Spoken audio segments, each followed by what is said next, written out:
Janshakti news, निर्भीड व निपक्ष बातम्यांचं खुलं व्यासपीठ. द जनशक्ती न्यूज मध्ये आपल्या सर्वांचं स्वागत. कृष्णा नदीत रंगला थरार. भिलवडीच्या ऐतिहासिक घाटावर होड्यांच्या शर्यतीत कसबे डिग्रजचा डंका. भिलवडी येथील ऐतिहासिक कृष्णा नदी घाटावर संग्रामदादा प्रेरणा प्रतिष्ठानच्या वतीने आयोजित करण्यात आलेल्या होड्यांच्या शर्यतीचा थरार ग्रामस्थांना अनुभवायला मिळाला.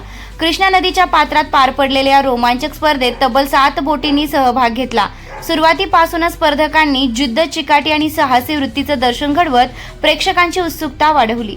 या चुरशीच्या शर्यतीत कसबे डिग्रज बोट क्लबनं प्रथम क्रमांक पटकावत बाजी मारली, तर तरुण मराठा बोट क्लब सांगलीवाडीने द्वितीय, युवा शक्ती बोट क्लब कवठेसारने तृतीय, तर मोर्या बोट क्लब सुखवाडीने चौथा क्रमांक मिळवला.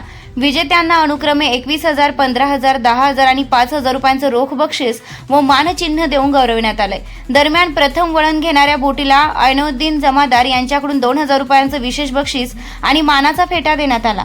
हे बक्षीसही कसबे डिग्रज बोट क्लबनं पटकावलंय. होड्यांची ही शर्यत पाहण्यासाठी ऐतिहासिक कृष्णा नदी घाट अक्षरशः ग्रामस्थांच्या गर्दीनं फुलून गेला होता. एवढेच नव्हे तर कृष्णा नदी पुलावरही मोठ्या संख्येनं नागरिकांनी गर्दी केली होती. विशेष म्हणजे कसबे डिग्रज आणि तरुण मराठा बोट क्लब सांगलीवाडी यांच्यातील चुरस शेवटपर्यंत पाहायला मिळाली. त्यांच्या शर्यती दरम्यान प्रेक्षकांमध्येही मोठा उत्साह निर्माण झाला. स्पर्धेतील सहभागी सर्व बोटींना मानधन देण्यात आलं. विजेत्या स्पर्धकांचा महेंद्र आप्पा लाड, उद्योजक गिरीश चितळे यांच्यासह मान्यवरांच्या हस्ते बक्षीस देऊन गौरव करण्यात आलाय.